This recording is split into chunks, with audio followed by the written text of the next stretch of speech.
What's going on, everybody? Welcome back to the channel. It's your man Wise. We got to check out this interview. Member of the administration, what would you say to those 59% of Americans who say the president's policies are making things worse right now? Well, I'd say the first 100 days right now, when you have a president that's driving a dramatic and historic and positive change for the country, this is like asking a group of people, how'd you like the movie? And they've seen 1/14 of it. I mean, his presidency is going to be over 1,400 days long. We're 100 days in, and President Trump is driving enormous change and trying to realign America's standing in the world when it comes to trade. He's certainly delivered on his promise in terms of the border, and he's delivering hard on a number of other things he's talking about in terms of restructuring the size and impact of government, making great progress on balancing the budget. And of course, what he's doing on energy is fantastic in terms of bringing energy back as a priority for this country. So you're essentially saying, I love how mainstream media wants to ignore the work that's been done at the border within these first 100 days or within these first, 3 months or so of the Trump administration. And they only want to talk about something that isn't actually complete yet. Trump inherited an economy that wasn't great, and it hasn't been great dating back to 2021. And why do they feel like that he was supposed to get in here and all of a sudden the economy was just going to be better, at the snap of a finger? It just doesn't make sense. It just goes to show you, how disingenuous the mainstream media is. saying that Americans need to keep watching? Well, I think the smart money is on America in the long term, and I think that's why you're seeing records amount of both capital from the U.S. and foreign direct investment flowing to the United States, trillions of dollars that people want to invest in this country because they know that he's on a path towards lower regulation, lower taxes, and more fair world trade. Those things are all super positive for our economy going forward, and every American is going to benefit from that. But you're one of his key surrogates who's argued the economy helped him win the election. This is an unusual place for him to be in, where he's getting bad numbers on the economy. Why do you think that is? Well, I think it's because he had the courage to take on this incredible imbalance that we have. The U.S. had the most open economy in the world, the largest economy in the world, and even our allies had their economies closed to us. And so we really had fundamentally unfair and unbalanced trade, and he's trying to rectify that. And right now, the White House, at record speed, is engaged in 35 different bilateral country-to-country, one-on-one trade deals. And every single one of those, the U.S. is going to come out better than where we started, because the premise here is that none of these deals are going to be worse than the U.S. than where we were before. It's only getting better from here. Well, I'm glad you brought that up, because obviously In the chat or in the comment section, answer this question for me real fast, and I'm going to let this play a little longer, but answer this question for me. How many of you guys wish that when President Trump took over as president, not beforehand, not during the campaign, but once he took over, how many of you guys wish that he would have got out there, laid the plan out, obviously not giving trade secrets or anything like that, but let it be known like, hey, it's going to get a little bumpy. We got to tighten the belt loops a little bit. It's not going to get worse than what it already is.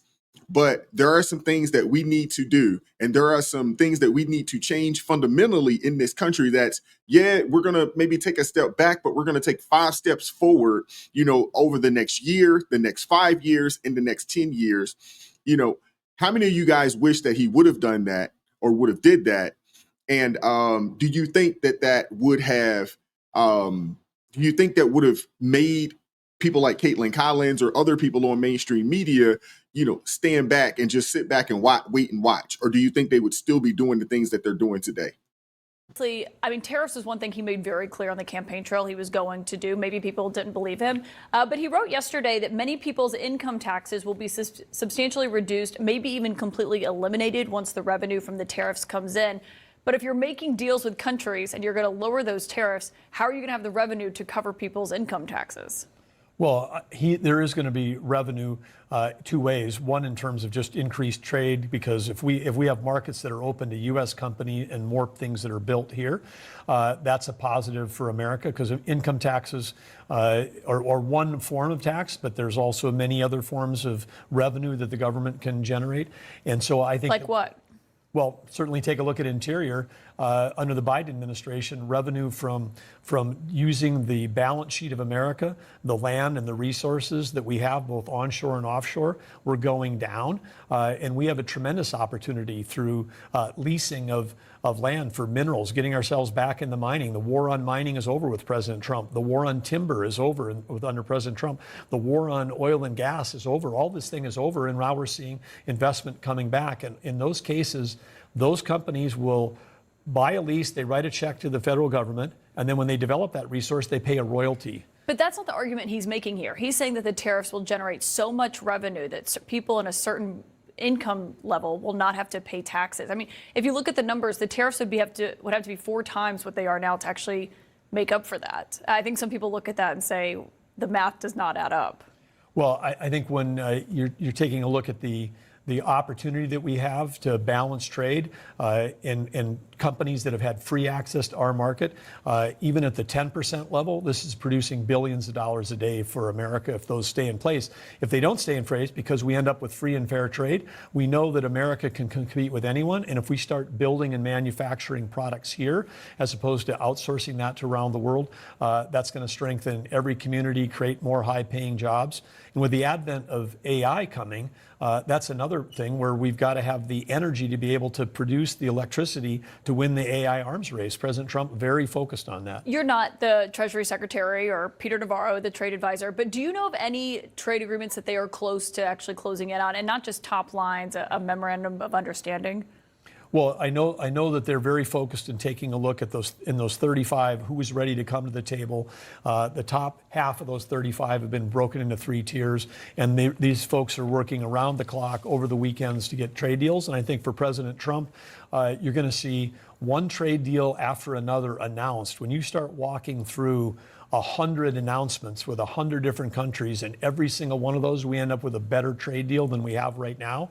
I mean, how can anybody say that's not a good deal for this country? But again, the courage to actually take on a completely unfair global trading system, it takes, President Trump was courageous in his first term. Now he's fearless this time around, and he's fearless in fighting for every American, because these things will benefit our economy and will benefit every American. I mean, he's arguing that he's made 200 trade deals so far. Well, there is all kinds of countries, that are showing up at the doorstep because they understand America is serious about leveling the trade issues right now. Can I ask you, because you mentioned if the tariffs stay in place, what that would look like, the revenue that you believe it could generate.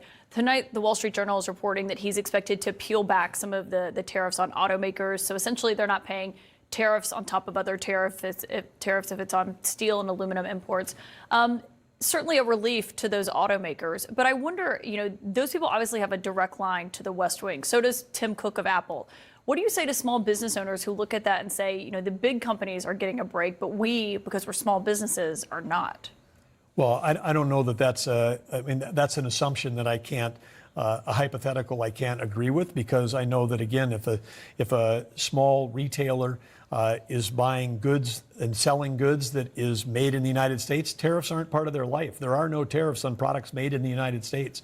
If you're a large retailer and you're getting a lot of your products made in China, yeah, you're going to have to deal with a different cost structure. But some small businesses get parts of products that they make from overseas and whatnot, and so the tariffs are affecting them. We've seen this with people who make strollers or bicycles, for example.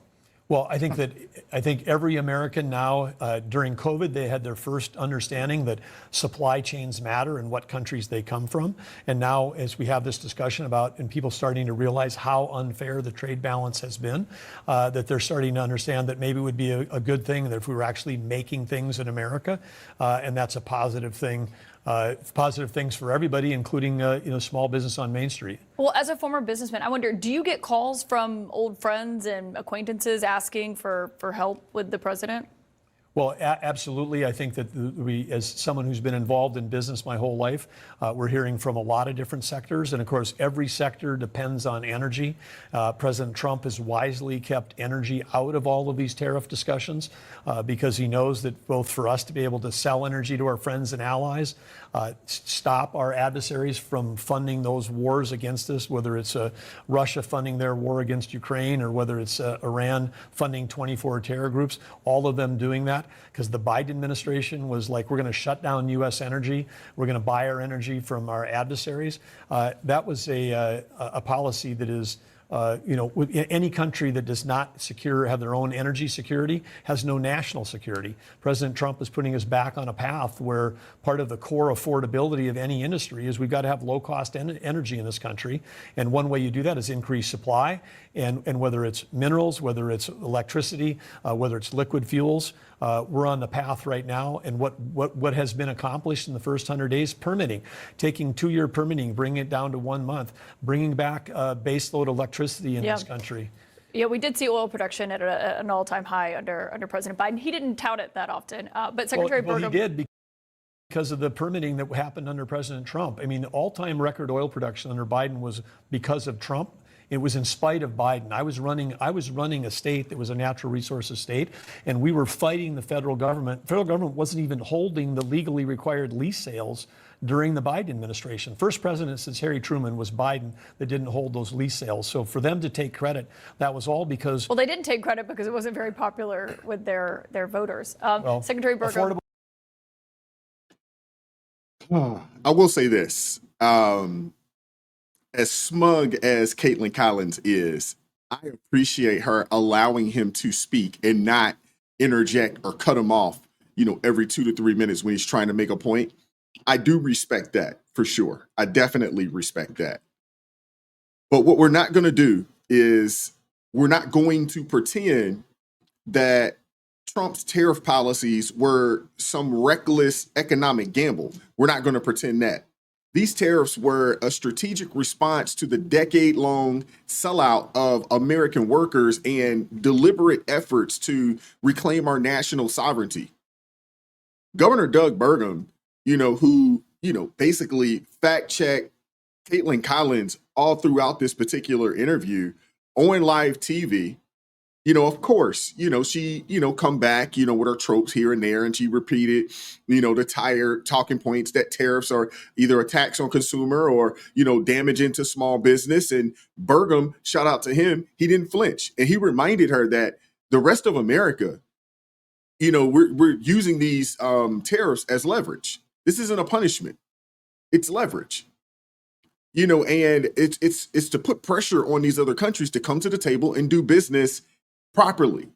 And when you're dealing with regimes like China or these other countries, in Europe and things of that nature, the one that manipulates its currency, dumps cheap steel, steals our technology and corners the market on 70 to 80% of rare earth minerals, needed for everything from F-35s to smartphones. Tariffs aren't just economics. I mean, it's national defense when you're speaking about China. We're importing pharmaceuticals, semiconductors, and even military-grade components from a hostile communist power. That's not free trade, man. It's national, it's being reckless, extremely reckless on a national scale, on an international scale. And Trump said, man, enough is enough. So he imposed the tariffs, not just to protect the country or protect the economy, but to also protect our future. Sure, yeah, some prices have ticked up in the short term, but what's the cost of a gutted industrial base when a real war breaks out and we can't manufacture our own ammunition or antibiotics? His policies, it forced companies to reshore production. They exposed China's dependence on American consumers. And most importantly, they sent a clear message that America is no longer your piggy bank. Now let's talk energy for a quick second. Another pillar of national security. Trump understood that energy independence is non-negotiable. He helped open up drilling, unleashed American oil, gas, and coal for the first time in decades. We're becoming a net energy exporter, no longer at the mercy of OPEC or geopolitical blackmail. But Biden came in and sabotaged it all, canceling pipelines, choking off new leases, begging dictators for oil while gutting American jobs at home. It's not just bad policy, it was weakness on the world stage. And if you want to see where that leads, just look at Europe right now. They went all in on this Green New Deal scam or fantasy, shut down nuclear, became dependent on Russian gas, and tried to power 21st century economies with windmills and wishful thinking. Now they're rationing electricity. They're rolling blackouts right now. People have been without power for a minute. and they're watching their heavy industry collapse. National security starts at home. That means making our own steel, our own tech, our own fuel in America by Americans for Americans. And Trump got it. Biden was willing to sell us out for this, one world government or this Agenda 2030. He was willing to sell out Americans. And so many other presidents prior to him and so many other administrations prior to him, they have done the bidding of other countries to the detriment of their own citizens. And it's past time that has been rectified. I want to hear from you guys in the comment section, though. Like, share, subscribe, turn the notifications on so you never miss an upload. Consider joining the ARP family, or you can buy your man a coffee if you'd like to support the channel financially. Keep God first. Stay prayed up. We'll catch up with you all next time. Peace.